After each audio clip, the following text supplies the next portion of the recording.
Olá pessoal, estamos começando mais um Conversa de Mercado aqui no canal da Brain. Hoje a gente tem a satisfação de receber o Eric Takada, um grande amigo, parceiro nosso, um dos mais assíduos colunistas do portal da Brain, um grande executivo atuante aqui no mercado de Curitiba e também acumula um cargo institucional na ADEME, na Associação de Dirigentes de Empresas de Mercado Imobiliário, e está à frente de algumas pautas específicas de habitação de interesse social, que é o nosso tema hoje. Eric, prazer estar contigo aí. Valeu, Gui. Obrigado pelo convite. Aí é um prazer poder contribuir. Legal. Gente, hoje o nosso bate-papo aqui é uma pauta que tem acompanhado muito o dia a dia do setor, né? Dia após dia a gente está vendo notícias favoráveis, desfavoráveis, agora a gente se anima, agora a gente retrai no mercado daquele que é o maior mercado seguramente, que é o mercado de necessidade, o mercado de compra imobiliária por necessidade, o mercado de habitação de interesse social. A gente tem historiando aí o advento do Minha Casa Minha Vida em 2009, né? Ele foi fundado em 2009, foi o nascedouro dele em 2009, onde o déficit habitacional no Brasil era de 5,5. A GV falava, né, Eric? Se a gente fizer um recorte de 10 anos, chegamos em 19, sendo um dos mais bem-sucedidos programas habitacionais brasileiros, produzindo 6 milhões de moradias em todas as faixas, né? De faixa 1,5, 2 e 3. Mas o déficit habitacional aumentou para 7,7. Ou seja, a produção imobiliária no Brasil não consegue acompanhar a sua demanda, o seu déficit habitacional.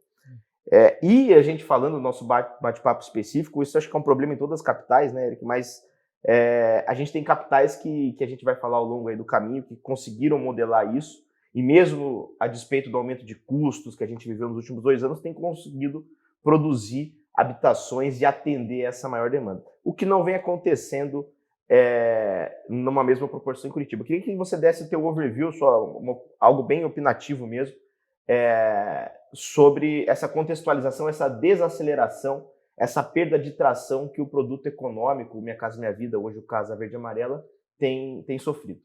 Olha só, Gui, eu acho que a gente atingiu de fato hoje um ponto de inflexão nessa curva, né? Esse desequilíbrio, esse descasamento aí do aumento do custo, que é uma realidade não só para o econômico, mas ele acaba por se pesando mais na questão do econômico, onde você não tem muito estresse de preço, né? E a depreciação da renda, a gente está vivendo eu diria que a perfect storm para o segmento econômico, né? Onde a gente não consegue mais enquadrar os produtos naquela faixa de renda que é a base da nossa pirâmide, né? Então, se a gente já tinha um problema em repor ou suprir a demanda vegetativa, o crescimento da demanda vegetativa da forma que estava antes, acho que agora está mais difícil ainda, né? Então, eu acho que como você mesmo disse, o que as capitais que vêm sendo benchmark aí para nós, o que elas têm feito diferente é justamente repensar a malha urbana, né? Repensar o zoneamento urbano de forma que o produto econômico consiga se enquadrar, né? E eu acho que eu creio que esse seria aí um caminho para a gente continuar produzindo bem. Eu não acredito que a gente vá suprir toda a demanda de forma muito simples, mas para que a gente continue produzindo como a gente produziu nesses últimos 10, 11 anos. Né? E eu acho que é quase consensual, né, em todos os agentes do mercado que a regulação do programa, no Casa Verde e Amarela, se dá pelo governo federal, mas o sucesso ou insucesso das praças dependem não só do governo federal, do agente privado, do incorporador, né, mas essencialmente do poder público municipal. O que é a tua leitura quanto a isso? Você está perfeito. Eu acho que acredito nessa sua mesma filosofia, né? Acho que o programa ele resolve a questão do funding, resolve a questão aí financeira da população, mas se você não tiver um lastro legislativo, né, um arcabouço legislativo que permita o incorporador produzir, fica muito difícil, né? E o exemplo é muito simples, né? Você tem o dinheiro disponível, mas o incorporador não consegue fechar a conta em virtude do terreno pesar demais, ou do próprio custo da construção pesar demais, você simplesmente não vai colocar esse produto no mercado, tá certo? Basicamente, isso é um problema que afasta a oferta e gera um problema social grave, né? Gera favelização, gera coabitação, gera densamento excessivo, gera déficit. Além de expurgar uma demanda das grandes centralidades para as regiões lindeiras, para a região metropolitana, aumentando o custo de deslocamento, custo de transporte, fazendo com que essa demanda que esteja lá, basicamente, recolha seus tributos lá e usufrua de equipamentos públicos dessa centralidade. Ou seja, também há, financeiramente falando, né, para o erário público, isso não é benéfico, né? Acho que esse é o mindset que falta mudar aí na turma. É o descasamento macro, né, Gui? Vamos dizer assim. Porque veja que essa população que é expurgada, vou usar o seu termo aqui, né, para a região metropolitana, ela está gerando riqueza na capital, né? E você está usufruindo do serviço público da onde ele reside, da onde ele mora. Ou seja, a mulher dele está lá usando o hospital e a UPA lá, o filho dele estuda na escola lá, mas a grande riqueza que ele gera é dentro da capital, né? E como você muito bem disse, além de você criar esse descasamento, né, onde é gerada a riqueza para onde ele usa o serviço público, você ainda tem esse problema da malha, né, da malha urbana, que você precisa aumentar a linha de transporte, melhorar a malha, e é algo que a gente sabe que é bem deficitário no nosso país também. E aí leva para lá, tem que se aumentar a contrapartida, tem que se levar equipamento público, aí não fecha a conta também para o incorporador. E aí a gente começa a ver por que essas cidades não querem mais receber essa população, né? Hoje tem muita cidade criando lei para evitar o excesso de adensamento. Porque, na verdade, ele não está levando riqueza, né? Ele está levando só as demandas dele para dentro da cidade. Isso falando de Curitiba, né? Lá atrás o mercado ficou muito animado, né? Pela OLC, né? Pela Operação Urbana Consorciada da Linha Verde, lá isso em 7, 8, né? Um instrumento urbanístico de muito sucesso em outras regiões, de insucesso em outras. Se você pegar Faria Lima, é o grande case de sucesso de operação urbana. Se você pegar Porto Maravilha, patinou muito, hoje já é uma realidade, se coloca muita unidade, por exemplo, econômica, vários players nacionais atuam lá. E a nossa operação urbana aqui da Linha Verde teve o voo de galinha, né? Não foi um sucesso. Os leilões de CEPAC historicamente foram absorvidos por poucos players que precisavam viabilizar produtos pontuais, não residenciais, na shopping, etc. Qual que é a tua leitura da operação urbana da Linha Verde e o porquê hoje? Sei que você possivelmente analisou vários terrenos lá, viabilidades. O que é a grande dificuldade de colocar um produto na Linha Verde hoje? A ideia é muito inteligente, né? Na teoria e no papel, ela funcionaria de maneira muito positiva para a habitação popular, mas na prática não funcionou. E por quê? Porque os terrenos da Linha Verde eles são grandes, eles permitem o adensamento alto, só que a contrapartida da compra de CEPAC é caríssima, né? O que afasta a maioria dos players, que são pequenos, não é verdade? Porque vamos aqui fazer um breve overview, né? Quem atende o mercado de maneira mais,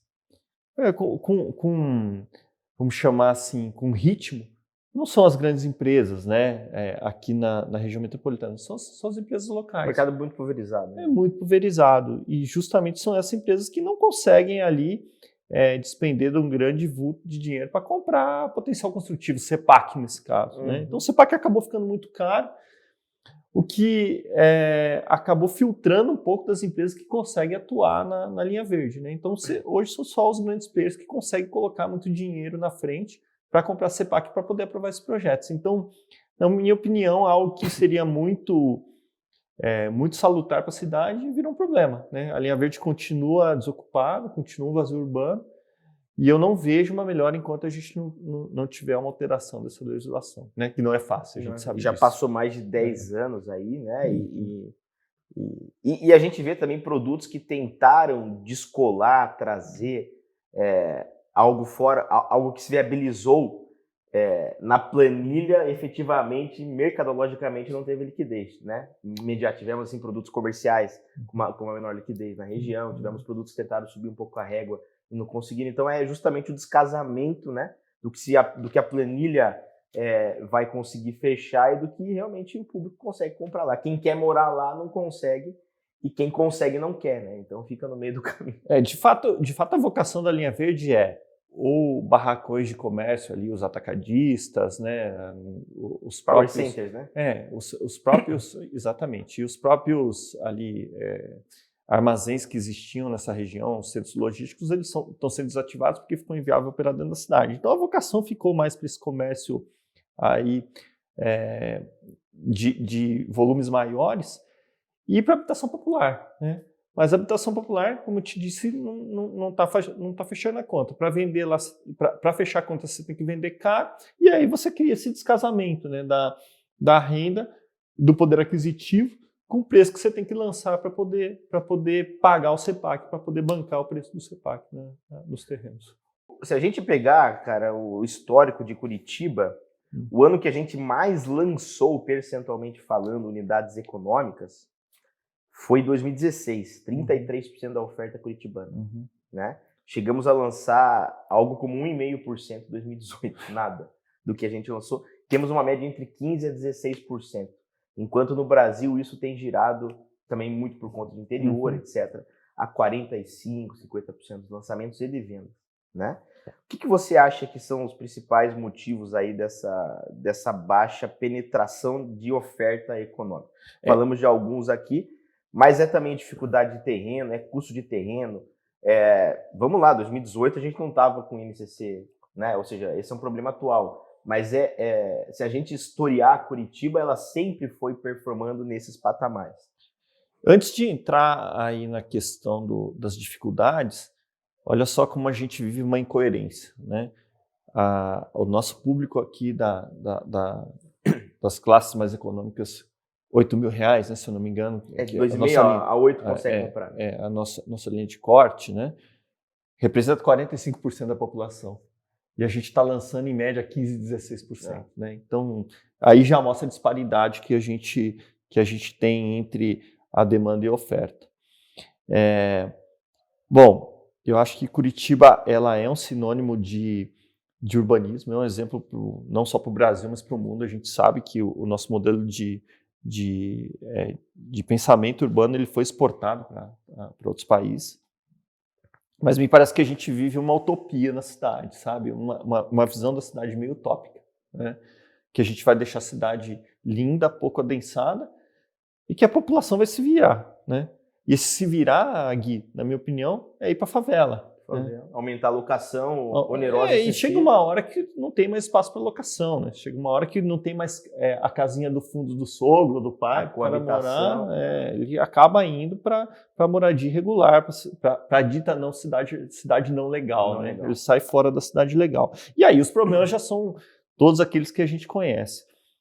Mas assim, eu acho que são pontos importantes, sabe? Eu acho que Curitiba não conseguiu definir um zoneamento especial de interesse social. Acho que começa por aí, né?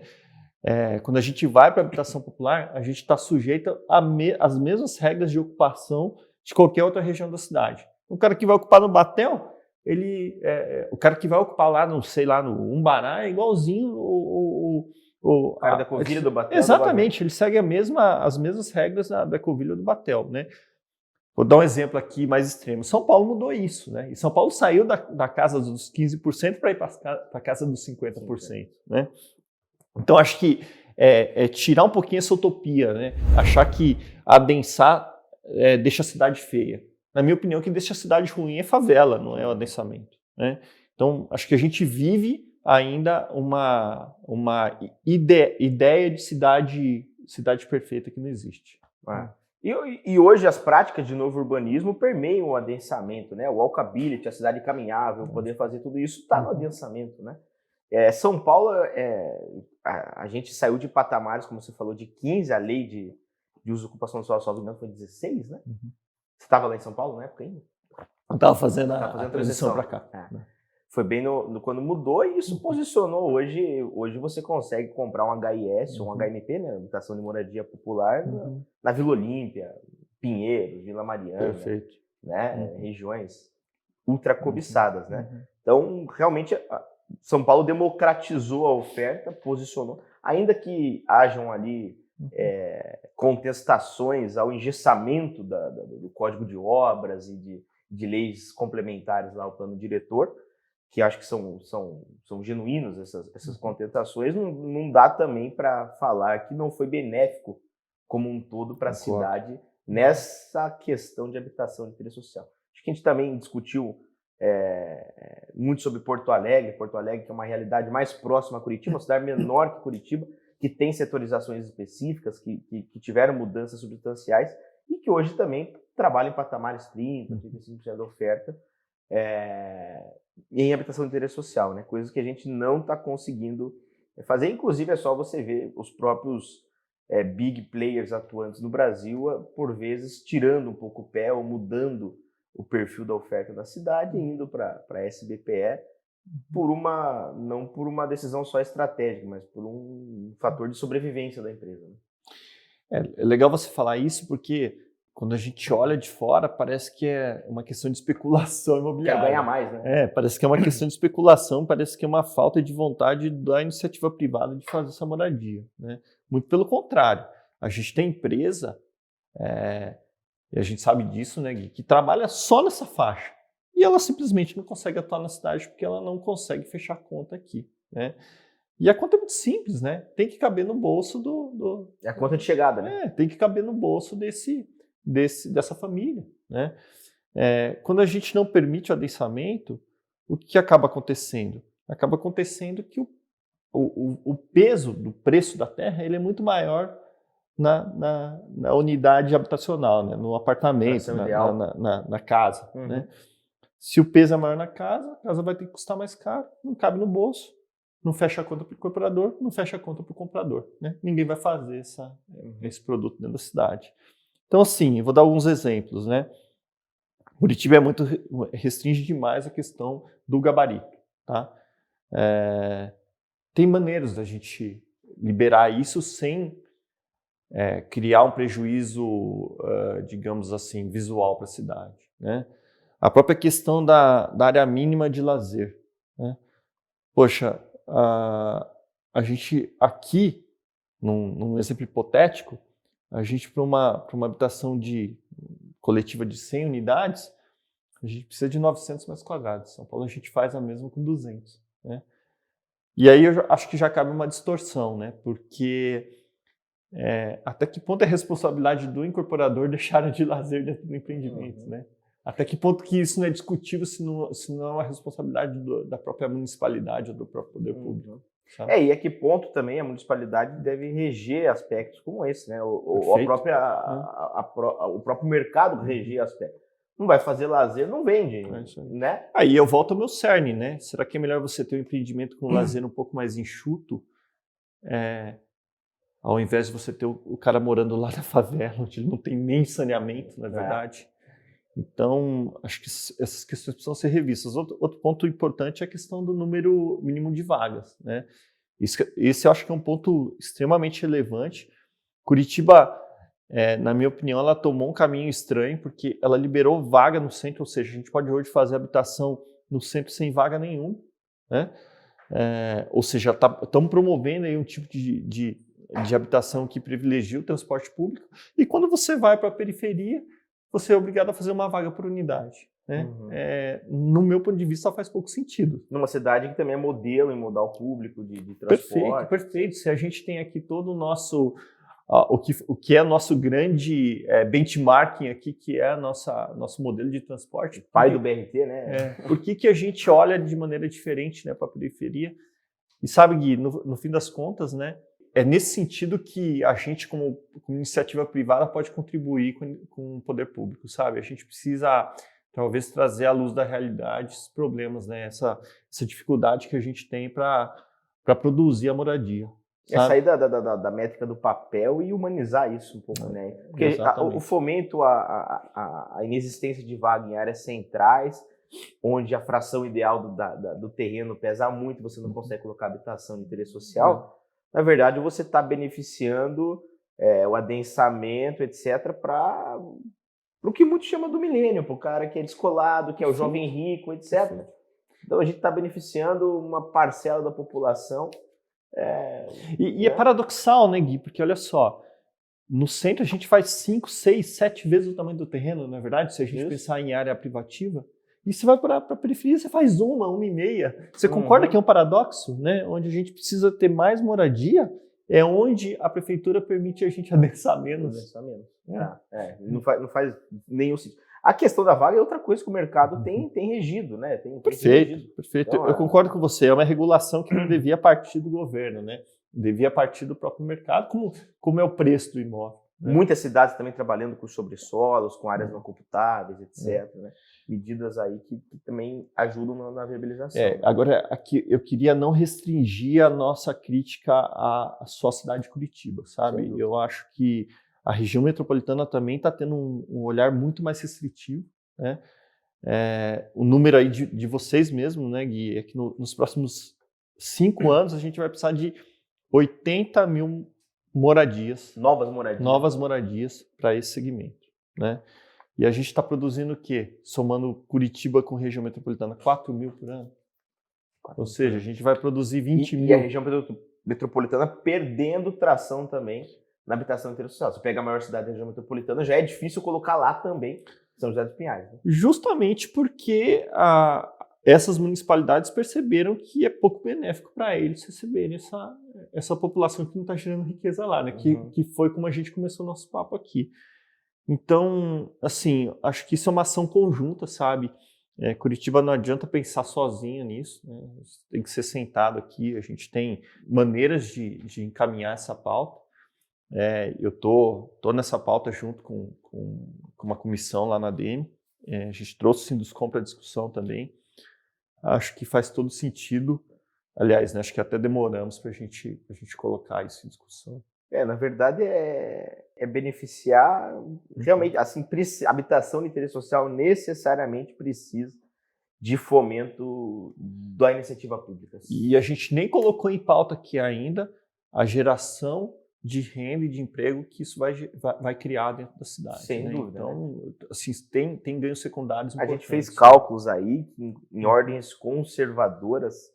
Se Curitiba lançar proporcionalmente o que poderia lançar, o impacto seria em ordens conservadoras, de mais de 2 bilhões de reais em riqueza gerada, em tributos recolhidos em obra, em mão de obra gerada, fora algumas dezenas de milhares de postos de emprego gerados. Né? Hoje, a CEBIC fez essa conta com a GV, a cada 1 milhão investido no canteiro de obra se gera 8 empregos diretos e mais de 20 e poucos empregos indiretos, né, para cada 1 milhão investido. Então você imagina, numa ordem de uma necessidade de tamanho de mercado de Curitiba, a geração de emprego. A construção civil consegue gerar emprego muito rapidamente.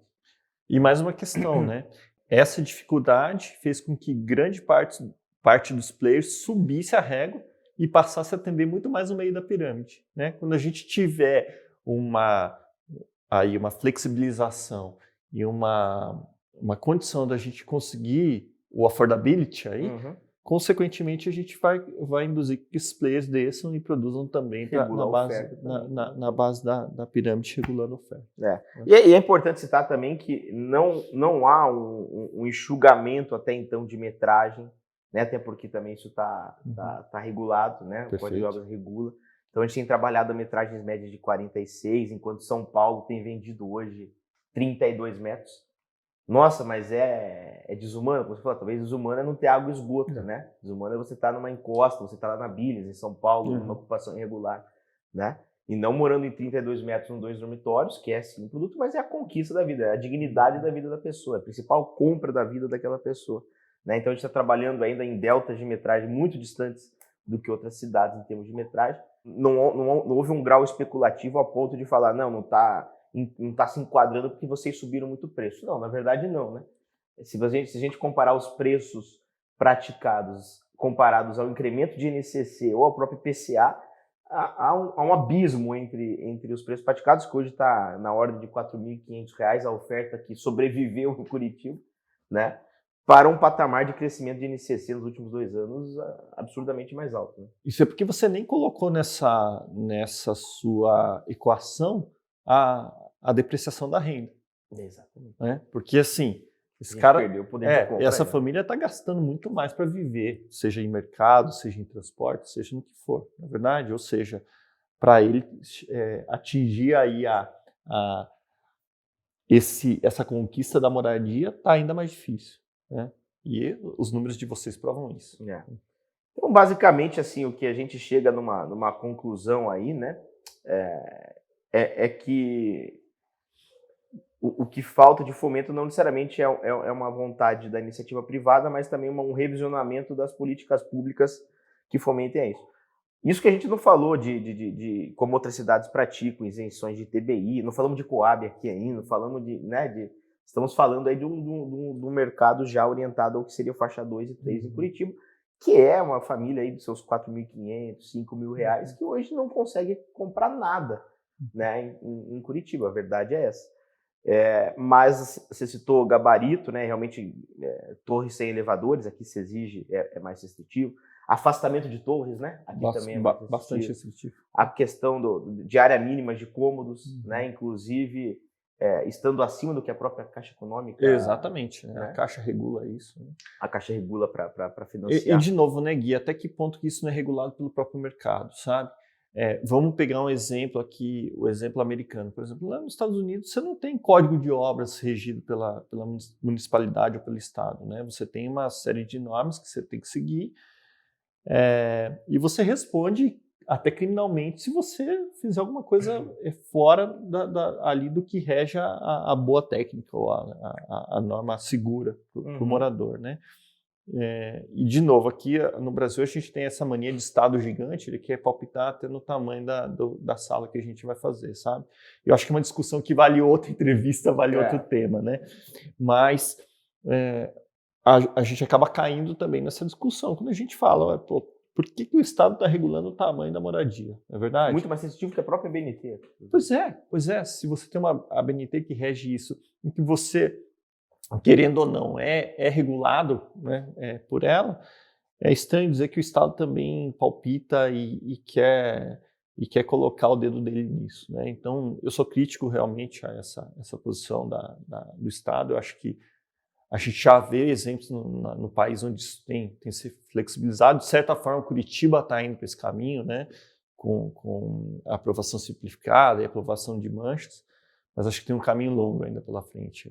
Eu acho que o que mais me chama a atenção na tua fala é justamente essa utopia de cidade ideal, né? Onde a gente vê que é uma utopia mesmo, é um caminho muito longo a ser percorrido, né? E o quanto a gente ficar obcecado por este caminho, o quanto isso está acarretando em favelização, em falta de dignidade, não acesso a saneamento básico, né? A gente vai ter muito dado aí que o censo deve trazer para a gente, finalmente, quanto ao acesso a saneamento básico, etc. Aumento de locação, isso já é favas contadas, né? O aumento de locação na cidade, ou seja, o caminho da cidade utópica ou fomentos apenas a moradias de classe média e alta, você tem uma cidade que segrega, né? Uma cidade que fecha portas, né? Então, acho que essa é a principal mensagem que a gente, como iniciativa privada atuante no mercado imobiliário, institucionalmente falando, também tem que levar. Não é uma questão apenas de eu quero degradar a cidade, quero ganhar dinheiro. Não, a gente está ajudando aquele que mais precisa de moradia. Né? O Gui, me traz aqui à mente aquele ditado, né? Que o ótimo é inimigo do bom. Né? A gente não está conseguindo fazer nenhum bom. Quiçá o ótimo. Excelente. Eric, foi excelente o papo contigo, sempre bom falar. Eu acho que é uma pauta que a gente deve talvez desdobrar. Você escreveu um artigo bem aprofundado aí também no nosso canal sobre isso, acho que foi um convite para a turma ler, né? A gente em breve na cidade de Curitiba começa também, daqui a poucos anos, um revisionamento de plano de diretor. Acho que isso tem que estar na nossa pauta como entendimento de que isso é uma necessidade básica humana, é o nosso lar, a nossa moradia, a dignidade humana que está em jogo e não necessariamente a conta do incorporador, né? Obrigado novamente pelo teu tempo aí. Valeu, Guilherme. Obrigadão. É um prazer. Pessoal, estamos chegando ao fim de mais uma conversa de mercado, hoje falando um pouco de habitação de interesse social, especificamente em Curitiba e região. Fica o convite para vocês seguirem aí as páginas da Brain nas redes sociais, baixarem o aplicativo da Brain, compartilharem esse vídeo com quem vocês acham que vai se beneficiar com as informações que a gente tratou aqui. Obrigado, até uma próxima.